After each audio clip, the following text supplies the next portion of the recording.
What's up guys? Guys, hulaan nyo kung anong lugar to. Ang lalaking puno at magaganda, no? Mintinado talaga to. At lagi itong pinapasyalan ng maraming tao.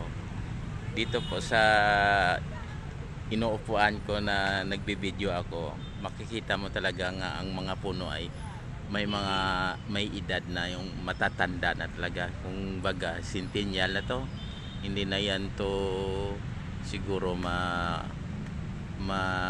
lager, kay bawal na siguro, kaya ito lang ang nagpapalamig dito sa lugar na ito. Ang mga puno ito may sentimental value, dahil kung sino yung nagtanim daw nung una, yun din kuno ang pangalan ng puno.